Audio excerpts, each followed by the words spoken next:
There is a structural innovation that can cool a home by 15 degrees Fahrenheit in the height of summer without a single moving part, without a single fan, and without a single watt of electricity. While the modern construction industry relies on mechanical heating, ventilation, and air conditioning systems that degrade every season, this technology turns the walls of a building into the cooling system itself. It uses the density of air and the basic laws of thermodynamics to create a continuous silent flow of ventilation that clears toxins, prevents mold, and cuts your dependence on the power grid entirely. Despite being one of the most cost-effective cooling solutions in human history, it has been pushed aside by a building industry that profits from airtight, mechanically dependent boxes. So what is it? How does it work?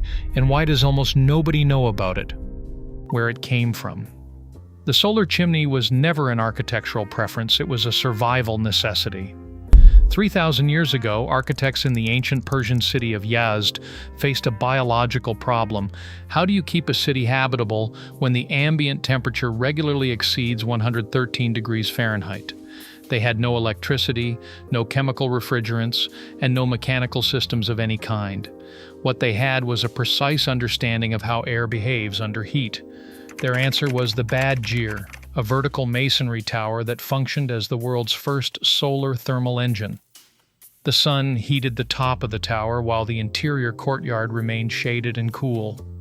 That temperature difference created a pressure differential, and air moved through the building continuously as a result. No moving parts, no energy input, just physics. Many of these towers were paired with kanats, underground water channels. Air drawn through the tower passed over the cool water before entering the living space, dropping the temperature further through evaporative cooling.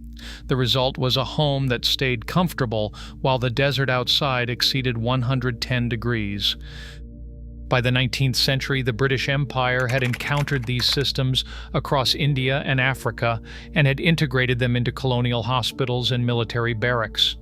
The British Medical Journal documented that wards equipped with thermal stacks had significantly lower mortality rates during cholera and influenza outbreaks.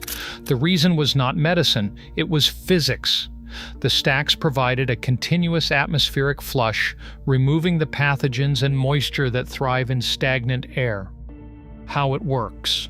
A solar chimney is a vertical shaft designed to maximize solar gain. A dark-colored absorber plate sits behind a layer of glass on the sun-facing side of the shaft. Sunlight passes through the glass, strikes the absorber, and heats the air inside the shaft. As that air heats up, its density drops. It becomes lighter than the surrounding atmosphere and rises toward the exhaust at the top. That upward movement creates a zone of negative pressure at the base of the chimney. The building is forced to inhale. It pulls fresh, cooler air from the lowest and most shaded part of the structure and draws it through the living spaces. The warmer the day, the greater the temperature difference and the harder the chimney works.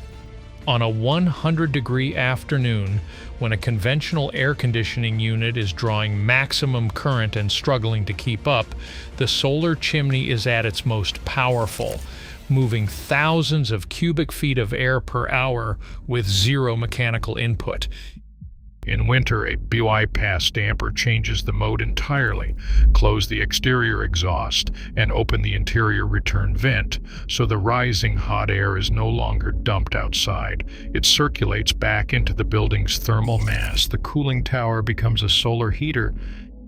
In 1995, researchers at the University of Arizona audited a residential solar chimney in the Sonoran Desert.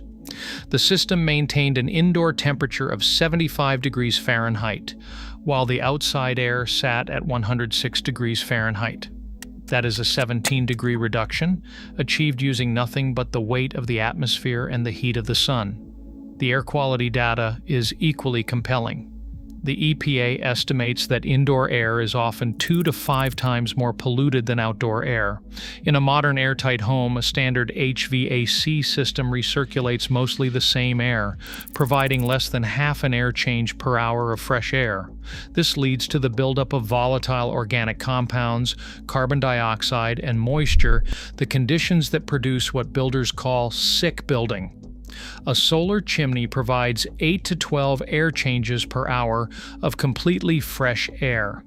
It is the mechanical equivalent of leaving every window in the house open without the security risk or the loss of thermal control.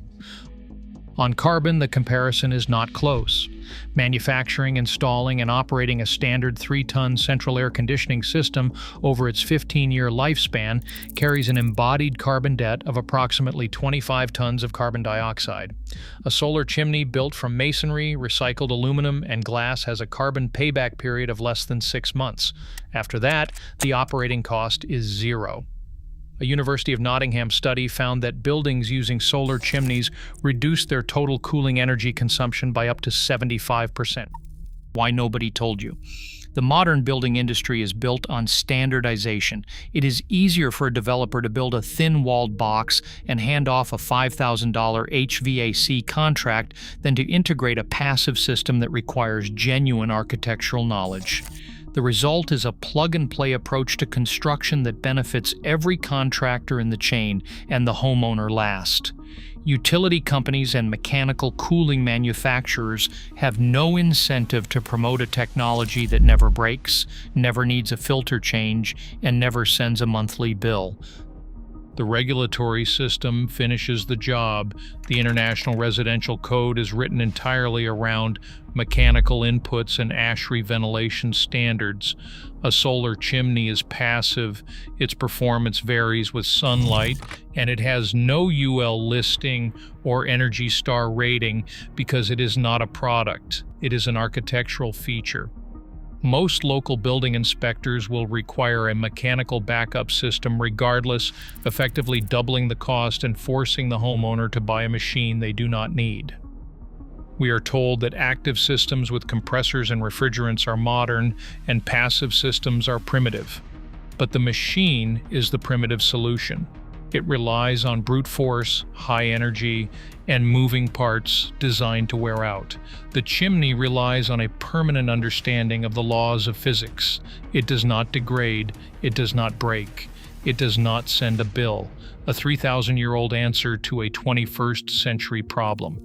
If you allow physics to do its work, it will turn your home into a silent, self-regulating engine of air, without the grid, without the utility company, and without the cycle of replacement that defines modern housing. A lot of what this channel covers was nearly lost, not because it stopped working, but because simplicity was never profitable enough for the people selling the alternative.